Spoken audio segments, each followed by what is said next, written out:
Part 1.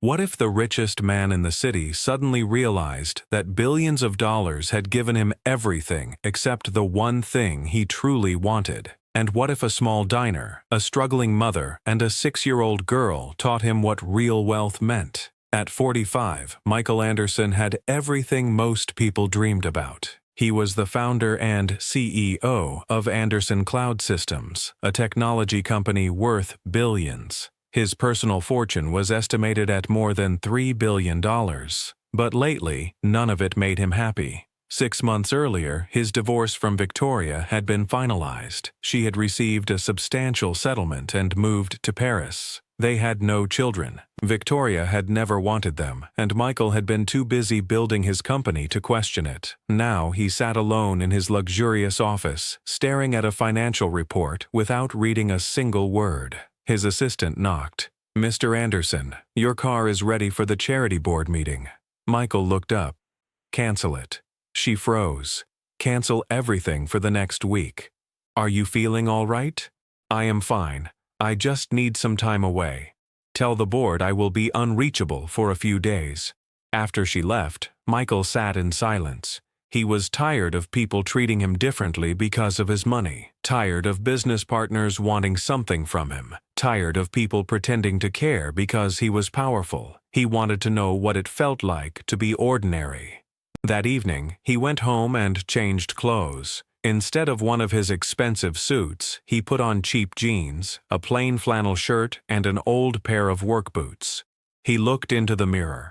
Without the suit and the luxury watch, he barely recognized himself. He drove an old pickup truck to a working-class neighborhood across the city. After walking several blocks, he found a small diner called Rosie's. It was simple and worn, but clean. Red booths lined the walls, and the smell of coffee, bacon, and homemade food filled the air. Michael chose a corner booth. A waitress soon approached. She was in her early 30s, with blonde hair tied into a ponytail. Her shirt had a few stains, and she looked exhausted, but her smile was warm.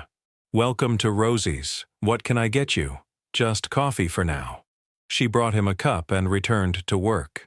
Michael watched her move from table to table. She was tired, but she was patient with everyone. She greeted regular customers by name and made sure nobody felt ignored. Her name was Sarah. Then a little girl appeared beside Michael's booth. She was about 6 years old, with blonde hair, blue eyes, and a pink shirt that had clearly been worn many times. "Hi." Michael smiled. "Hello? What is your name?" "Emma." "Nice to meet you, Emma. Do you come here often?" "I live here." Michael laughed. "You live in the diner?" "No. My mom works here, so I am here a lot." She pointed toward Sarah. "That is my mom." Sarah noticed her daughter and quickly walked over. "Emma, honey, you should be doing your homework." Then she looked at Michael. "I am sorry, sir. She gets bored sometimes. She is not bothering me." Sarah smiled. "I am Sarah." Michael looked at the menu. Everything was inexpensive compared with the restaurants he normally visited. "What do you recommend?" "The meatloaf is good. Mrs. Carter makes it herself." "I will have that." Over the next few days, Michael kept returning. He could not explain why. The food was simple. The diner was nothing special. Yet something about the place made him feel comfortable. He slowly learned Sarah's story. She was a single mother. Emma's father had left when the girl was a baby, and Sarah had raised her alone ever since. They lived in a tiny apartment above a laundromat. Sarah worked long hours and sometimes took double shifts. She was trying to save money for a better home and Emma's future. Every afternoon, Emma did her homework at a table in the diner. Soon, she began sitting with Michael. She talked about school, her friends, and her dream of becoming a veterinarian. One afternoon, Emma asked him a question. "Do you have kids?" Michael felt a sudden ache in his chest. "No." "Why not?" Sarah appeared with his coffee. "Emma, that is a personal question. It is okay." Michael looked at the little girl. "The truth is, I was always too busy working. I thought I had plenty of time. Then suddenly, I realized I did not." Sarah looked at him. "It is never too late. If you really want something, you can always change direction." Her words stayed with him. On Michael's fifth visit, something was different. Sarah was clearly worried. Emma sat in the corner with her head resting on the table instead of doing homework. When Sarah came to take Michael's order, he asked if everything was all right. Her professional smile disappeared. "It is Emma. She has had a fever for 2 days. I think she needs a doctor, but I do not have health insurance right now. The urgent care clinic wants payment up front and I do not get paid until Friday." Sarah looked embarrassed. "I am sorry. You do not need to hear about my problems." Michael lowered his voice. "How much do you need?" Sarah looked at him in surprise. "What? How much would the doctor cost?" "I was not asking you for money." "I know." Michael reached into his wallet. "I am offering." Sarah shook her head. "We barely know each other." Sometimes that is when helping someone is easiest. No strings, no expectations, just one person helping another. Sarah's eyes filled with tears. $200 would cover the visit and medicine. Michael took out the cash he had withdrawn that morning. "Here is $400. Sarah stared at him. "200 for the doctor. Use the rest to take the day off and stay with your daughter. I will pay you back. Only if you insist."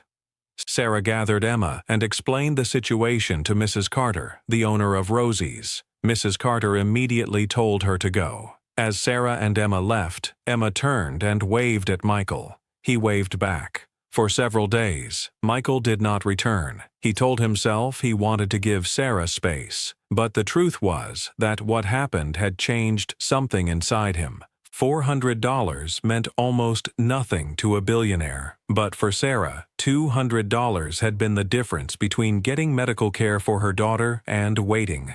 Michael returned home and looked around his enormous penthouse. He thought about all the money he had, all the resources, all the donations his foundation had made. For years, he had written checks to charities and believed he was helping.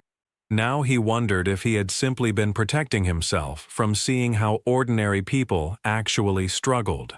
The following Monday, he returned to Rosie's. Sarah saw him immediately. "Michael, I am so glad you came back." "Why would I not?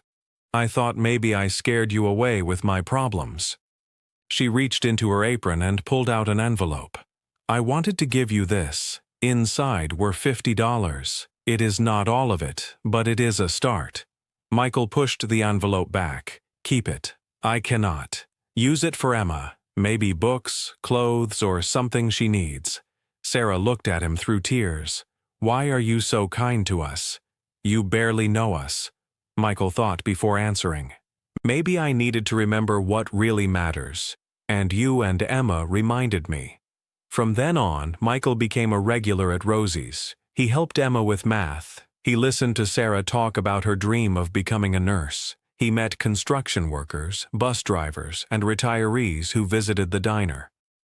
He realized he enjoyed their company more than the wealthy executives who normally surrounded him. Then he learned more about Sarah. She had once been a promising nursing student, but after becoming pregnant, Emma's father left. Her parents were furious and cut her off. Sarah dropped out of college and started working. For years, she had tried to save enough money to return to school, but something always went wrong. A car repair, a medical bill, higher rent, another emergency. She could never get ahead. One evening, after dinner, Emma ran toward Michael carrying a drawing. "I made this for you." Michael opened it. The picture showed 3 people standing in front of Rosie's: Michael, Sarah, and Emma. Above them was a bright yellow sun. At the top, Emma had written 2 words: "My family."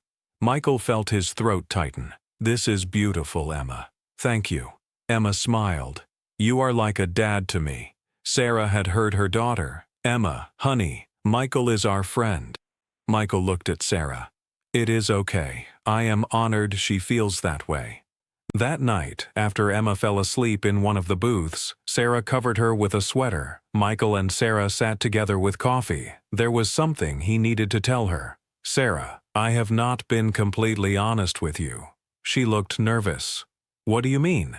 "My name really is Michael, but I am not just an ordinary guy. I am Michael Anderson, Anderson Cloud Systems." Sarah stared at him. The billionaire? Yes. Her expression changed.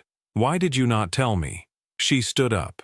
You must have been laughing at me, at my problems, at the fact that $200 was a crisis for me. Never. Michael stood too. I came here because I wanted to know what it felt like to be treated like a normal person. I wanted to be valued for who I was, not what I owned. And you and Emma gave me that. You showed me kindness without expecting anything.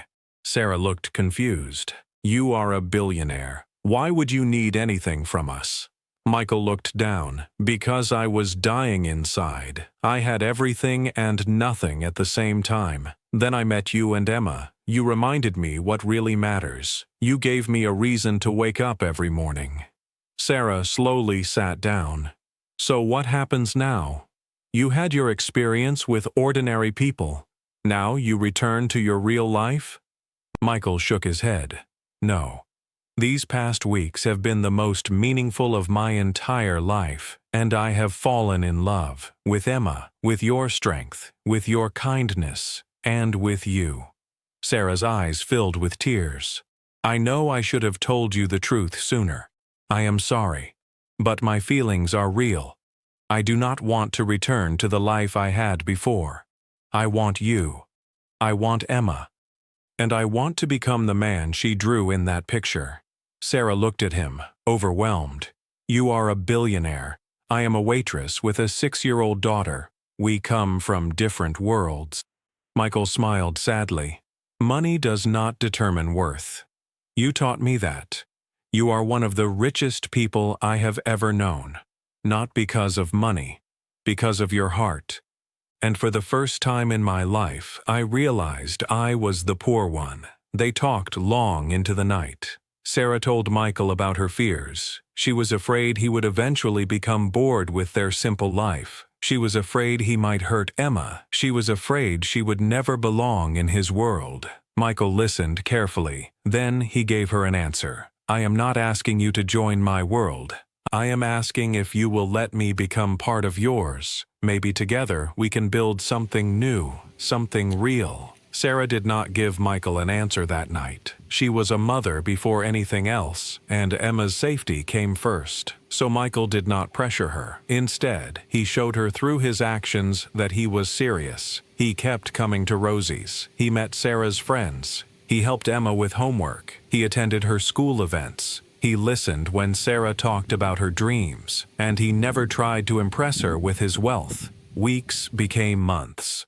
Slowly, Sarah began to trust him. Michael also learned that loving Sarah meant respecting the life she had already built. He created a trust for Emma's future, but he did not overwhelm the family with expensive gifts. He helped Sarah enroll in nursing classes and paid her tuition, but he told her something important. I can open the door for you. You still have to walk through it.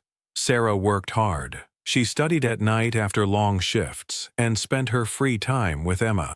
Michael supported her without taking control of her life. Then one day, the building where Sarah and Emma lived was condemned. They had to leave. Michael offered to help. He bought them a modest house in the same neighborhood. It was not a mansion. It was not surrounded by huge gates. It was simply safe, comfortable, and filled with sunlight. Sarah was almost speechless. Why would you do this? Because you deserve a safe home.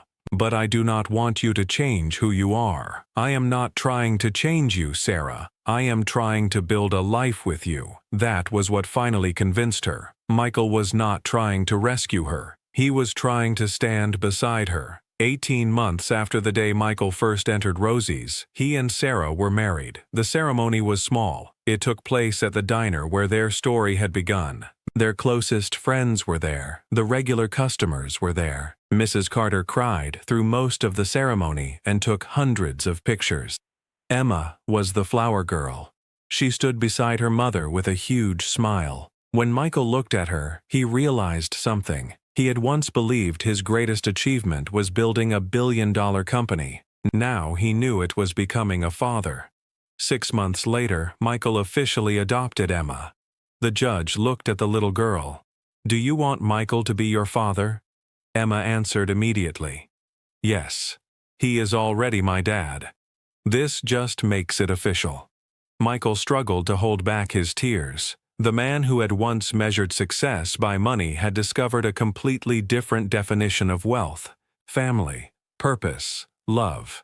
His new family also changed the way he used his fortune.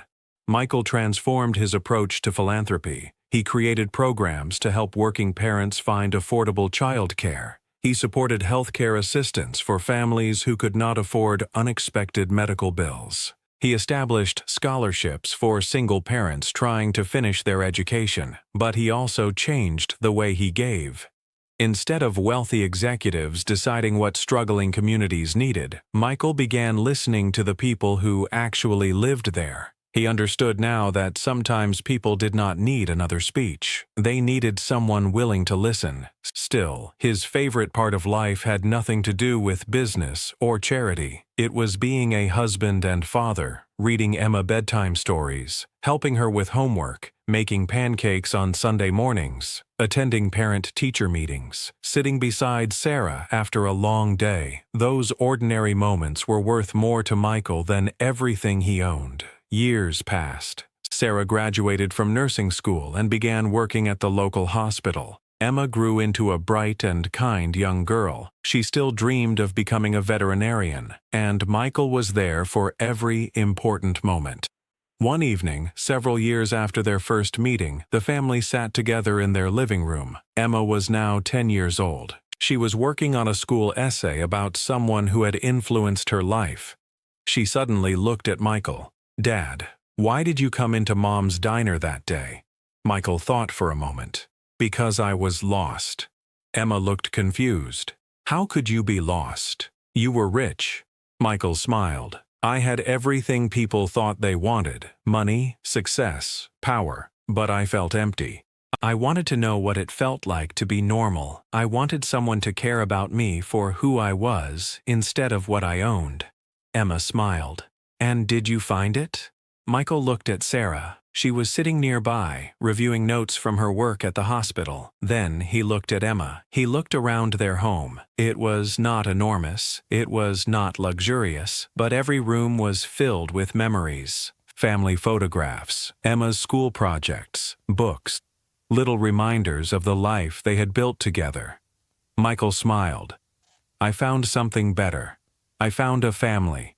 I found purpose. And I learned that the richest person is not the one with the most money. It is the person with the most love." Sarah put down her papers and came to sit beside him. She took his hand. "We are the rich ones." Michael smiled. "How?" "Because you could have walked past that diner 100 times. You could have helped us once and disappeared. But you stayed. You chose us every day. Even when it was not easy. Even when it was not glamorous. That is real wealth." Emma abandoned her essay and climbed onto the couch between them. "I am glad you came into the diner."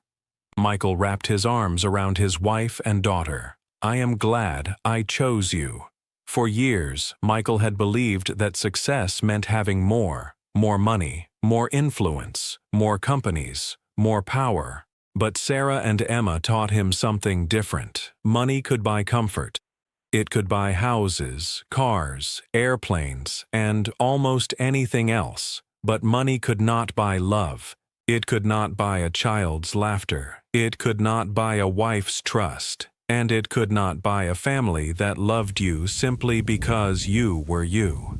Michael had entered Rosie's because he wanted to experience ordinary life. Instead, he found an extraordinary one. He had gone there searching for people who did not know his name. He found people who taught him what his name could never give him. He had believed he was helping Sarah and Emma when he gave them $400. But in the end, they had given him something worth far more. They gave him a reason to live differently. They gave him a home. They gave him love, and they taught him that true wealth is not measured by the number in a bank account. It is measured by the people who are waiting for you at home. Years later, Michael still visited Rosie's whenever he could. The diner had changed very little. The booths were still old. The coffee still smelled the same. The same kind of hardworking people still came through the door every day. Sometimes Michael would sit in the same corner booth where he had first met Sarah and Emma. He would remember the lonely man who had once sat there pretending to be ordinary. He would smile. That man had entered the diner looking for something money could never provide. He had found it. He had found a wife who loved him for himself. He had found a daughter who called him Dad. He had found a home filled with laughter. And he had found a purpose that no business empire could ever give him. The diner on 5th Street had changed Michael Anderson's life, but the diner itself was not the reason. The real reason was a hard-working mother and a little girl who reminded a lonely billionaire that people mattered more than possessions. Michael once believed he was the richest man in America. Now he understood the truth. The greatest fortune in life does not always come from what we accumulate. Sometimes it comes from what we are willing to let go. Michael let go of his pride. He let go of his obsession with success. He let go of the belief that happiness could be purchased. And in return, he received everything money could never buy: love, family, connection, purpose. He had billions in the bank. But the greatest treasure was sitting beside him at home. His wife, his daughter, his family. That was when Michael finally understood what being rich really meant. If this story touched your heart, tell us in the comments what you believe true wealth means. Is it money, success, family, love, or simply having someone who will stand beside you when life gets difficult? If you enjoyed this story, please like the video and share it with someone who might need this reminder today. And if you want more emotional stories about love, family, second chances, and unexpected transformations, subscribe to the channel and stay with us for the next story.